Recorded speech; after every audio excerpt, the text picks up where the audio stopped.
هناخده بقى السرعة النسبية. طب امتى بقى يكون الجسم ده سرعته أكبر من الحقيقي؟ طب امتى يكون زي الحقيقي؟ طب امتى يكون أقل من الحقيقي؟ طب هنعمل ايه؟ يبقى إذا السرعة النسبية تختلف باختلاف مين؟ موضع المراقب، حالة المراقب.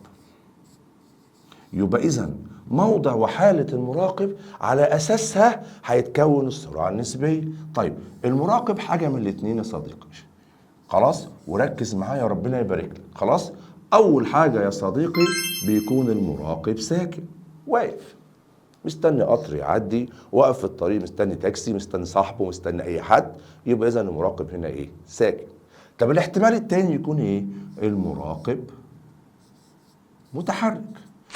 طيب يا مستر المراقب المتحرك في احتمالين. خلاص؟ أول احتمال متحرك في نفس اتجاه حركة الجسم. يعني ايه الكلام ده؟ يعني الجسم متحرك كده مثلا، وهو متمشي معاه في نفس الاتجاه. خلاص؟ تمام؟ يعني ماشيين في نفس الاتجاه. طب الاحتمال التاني المراقب متحرك في عكس اتجاه حركة الجسم. لو المراقب ساكن، يعني انا واقف ساكن اهو، تمام، وعدى عليا جسم متحرك سرعته 50، خلاص، يبقى الجسم بالنسبة لي برضه 50. يعني لو عدى 50 بالنسبة لك 50، يبقى انت ضفت ايه يا مستر؟ ما ضافش حاجة المراقب. يبقى طالما المراقب ساكن سرعته النسبية للجسم المتحرك هي سرعته الفعلية. طيب لو متحرك في نفس الاتجاه، لازم أن تبقى واخد بالك يا صديقي، طالما في نفس الاتجاه يبقى هنطرح مين يا صديقي؟ السرعة الفعلية ناقص سرعة المراقب. خلاص؟ يبقى لو عندي اتنين جسمين، جسم متحرك خلاص براقبه، ومراقب برضه متحرك، والاتنين ماشيين في نفس الاتجاه، بنطرح. تمام؟ طيب في نفس الاتجاه ما تزعلش مني يا صديقي، في احتمالين.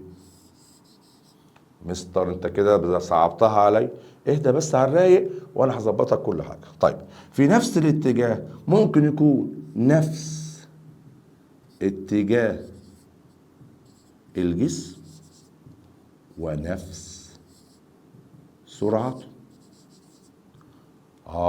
يعني مثلا الجسم ماشي كده 50 كيلو متر كل ساعة، وجسم تاني ماشي برضو 50 كيلو متر كل ساعة. يبقى أنا المراقب 50 والجسم اللي أنا براقبه 50، نفس السرعة ونفس الاتجاه. إيه اللي هيحصل؟ هتكون السرعة النسبية بتساوي صفر. طب جبت الصفر منين يا مستر؟ مش انا قايل لك يا صديقي ان احنا بنطرح نكون في نفس الاتجاه؟ يبقى 50 ناقص 50 صفر. حضرتك وانت راكب العربيه او راكب السيرفيز او راكب اي حاجه، تمام، انتوا الاثنين انت وصديقك اللي راكب جنبك متحركين، صح؟ العربيه ماشيه بسرعه 80، يبقى انا متحرك ب 80 وصديقي ب 80. تمام؟ تمام يا صديقي. طب بص جنبك كده على صديقك، هتلاقيه بيجري وبينهج؟ لا يا مستر، انا هلاقيه قاعد زيه كده. ده انا هبص حتى على السواق هلاقيه قاعد، صح؟ يبقى هو بالنسبه لك هو ساكن. انت عارف بالنسبه لك هو ساكن ليه؟ يبقى سرعته النسبيه صفر. ليه؟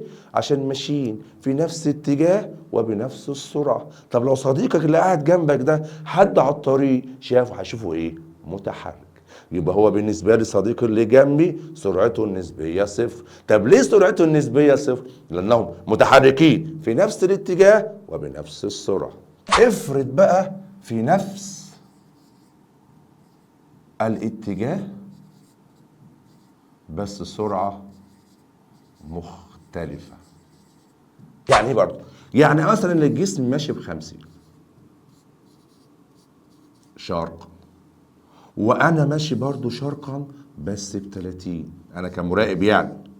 خلاص؟ يبقى كده انا نفس الايه الاتجاه، بس السرعه هنا ايه مختلف. طب تعالى نطرح كده، هتكون السرعه النسبيه الفعلي اللي انا براقبه خلاص، و30 المراقب، 50 ناقص 30 كام 20، فتكون السرعه النسبيه اقل من السرعه الفعليه.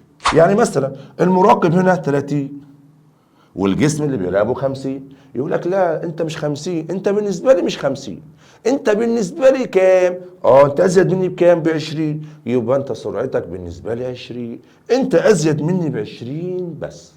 تمام كده يا جماعه؟ يبقى كده خدت كام احتمال؟ 3. تعالى نعيد. امتى السرعه النسبيه بتساوي الفعليه؟ عندما يكون المراقب ساكن، ما بيضيفش جديد. طب لو المراقب متحرك، في احتمال ايه؟ متحرك في نفس اتجاه حركه الجسم. تمام، واحنا قلنا في نفس الاتجاه بنعمل ايه؟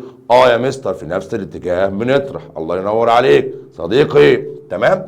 طيب في نفس الاتجاه في احتمال ايه؟ نفس الاتجاه ونفس السرعه، او نفس الاتجاه واختلاف السرعه. تمام، بين الجسم والمراقب. تمام. طب لو نفس الاتجاه ونفس السرعه، يبقى سرعه ده هننقص سرعه ده، مفيش سرعه، يبقى بالنسبه لي السرعه النسبيه بتساوي صفر. طب لو نفس الاتجاه واختلاف السرعه هنطرح، فتكون السرعه النسبيه اقل من السرعه الفعليه، فظل الاحتمال الاخير متحرك في عكس الاتجاه.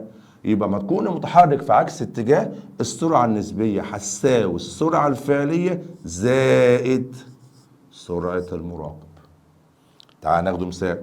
الجسم ماشي كده 50، 50 ايه يا مستر؟ كيلو متر كل ساعة شرقا. طيب وفي جسم تاني ماشي 50 برضه كيلو متر كل ساعة، بس ايه غربا. طيب يبقى ده عكس ده صح؟ احنا هنا بنجمع ولا بنطرح؟ بنطرح. يبقى انا اللي براقبه 50 بس هو بالنسبة لي 100، يبقى تكون السرعة النسبية أكبر من السرعة الفعلية.